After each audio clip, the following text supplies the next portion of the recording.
আজকে আবার কি বাজার এসেছে? সবজি? কুমড়ো।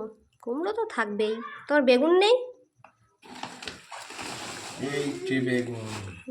তুমি বাজার কর, আগের দিন বেগুন নাওনি, তাই তো ভাবছি। আরেকটা জিনিস আছে। কি? এটা তোমার ফেভারিট। সবই তো আমার ফেভারিট। এটা কি দেখেছো? এটা কি তোমার ফেভারিট? আমার ফেভারিট না। ব্যাগটা চেঞ্জ করবা তো, ছিঁড়ে গেছে। এটা ভেন্ডি।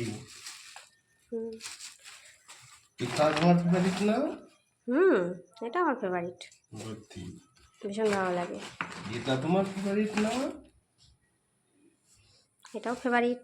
সব এটা উচ্ছে ছাড়া, তেতো ছাড়া। কচুরমুখী। এটা পটল। আর লাস্টে এই যে ছোট পুঁটি মাছ, দেশি পুঁটি। তুমি বাজবা বসে বসে, খেতে ভালো লাগে। পাওয়া যায় না এসব মাছ এখন আর পাওয়া যায়। বড় মাছ তো রোজই খাও। ছোটো মাছ খেতে ভালো লাগে, কিন্তু এই কাটতেই যা সময়। কতটা মাছ এখানে? এখানে 700 গ্রাম মাছ। বাবা, ওই দুজনে মিলে বেছে নিচ্ছি, চলো। আর এই যে সবজি ফ্রিজে তুলে দিই, দেখি কি রান্না করা যায়।